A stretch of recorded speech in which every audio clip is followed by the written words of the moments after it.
अब आपको जिस खबर का विश्लेषण करने जा रहे हैं वो आपके बैंक अकाउंट में रखे पैसे यानी कि आपकी गाड़ी कमाई से जुड़ी है, जिस पर साइबर नेक्सस की पैनी नजर है। आपने चावल, दाल, तेल का एक्सपोर्ट या फिर इंपोर्ट तो सुना होगा, लेकिन कोई अगर आपको ये कहे कि ठगी की रकम भी आजकल एक्सपोर्ट हो रही है तो आप हैरान रह जाएंगे। आज किस तरीके से डिजिटल वर्ल्ड में आपके लिए एक छोटी सी लापरवाही घातक साबित हो सकती है, आप ये समझिए। साइबर फ्रॉड की जांच कर रही भारतीय एजेंसीज ने इसके लिए इन दिनों एक बड़ा चैलेंज है उनके पास। हर दिन रॉकेट की स्पीड से देश से बाहर जाते ठगी के पैसे को लेकर बैंक और जांच एजेंसीज हैरान है। इस साइबर फ्रॉड को कंट्रोल करना मुश्किल हो रहा है और इस मुसीबत का नाम है मनी म्यूल्स। दरअसल ऐसे हजारों लाखों चलते फिरते बैंक खाते हैं जिन्हें साइबर क्राइम की लैंग्वेज में साइबर ठगी की गुलेल कहा जाता है, और इस गुलेल को चलाने वालों को ही मनी म्यूल्स कहा जाता है। अब ये मनी म्यूल्स है क्या, पहले वो समझिए, फिर इसके साथ आपको इस नेक्सस का पॉइंट टू पॉइंट डिटेल दूंगी। मनी म्यूल दरअसल वो व्यक्ति होता है जो कि फ्रॉड के शिकार लोगों से मिले हुए पैसे को अपने बैंक अकाउंट में पहले तो रिसीव करता है, फिर उसे अगले बैंक अकाउंट में ट्रांसफर करता है। ये रकम कई खातों से एक दूसरे को मनी म्यूल्स के जरिए ट्रांसफर की जाती है।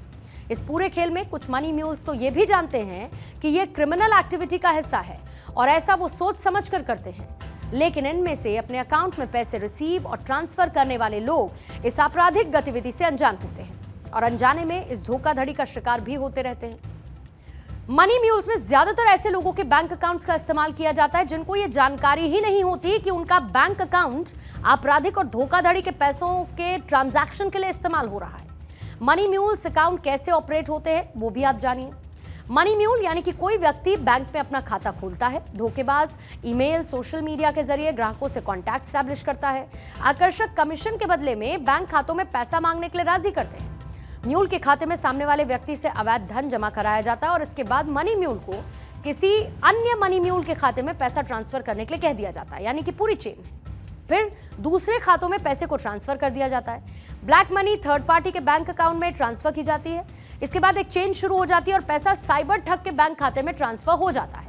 आखिर में कैश विड्रॉवल या फिर क्रिप्टो करेंसी में बदलाव। इन लोगों के जो टारगेट पर लोग होते हैं उसमें स्टूडेंट्स के अलावा मजदूर, गरीब तबका, मिडिल क्लास भी इनफैक्ट, जिनके नाम पर बैंक अकाउंट खोले जाते हैं ताकि अगर बैंक अकाउंट की जांच पड़ताल हो तो ये लोग पकड़े जाएं। साइबर फ्रॉड के मामलों का ग्राफ जिस तेजी से बढ़ा है उसको लेकर सरकार अलर्ट मोड पर है। हाल ही में हमने आपको ये दिखाया कि कैसे साइबर क्रिमिनल्स नए नए तरीकों से आपको शॉर्टकट अमीर बनाने का लालच देते हुए शेयर मार्केट में निवेश करने का लालच देते हैं और फिर आप ठग लिए जाते हैं। एमएमएस, एसएमएस के जरिए लिंक भेजकर या ऑनलाइन तरीके से आपको शिकार बनाया जाता है। लेकिन ऐसे किसी भी लालच से आपको बचना है। आप साइबर फ्रॉड का शिकार होने से कैसे बच सकते हैं ये भी बता देती हूँ। सस्पेक्टेड कॉल से आप सावधान रहें, अलर्ट रहें, किसी भी तरीके का अवैध ट्रांजैक्शन ना करें। संदेह जैसे ही होता है तो फौरन अपने बैंक के साथ कॉन्टैक्ट स्टैब्लिश करें, साइबर थाने में रिपोर्ट करें। ये आप सबसे पहले कर सकते हैं, क्योंकि ये कहा जाता है कि सावधानी ही सुरक्षित लेन देन की गारंटी होती है। तो आप सावधान रहेंगे तो आपके बैंक में जमा पैसे भी सुरक्षित रहेंगे और यही है अपनी गाड़ी कमाई को बचाने का तरीका इन साइबर फ्रॉड से।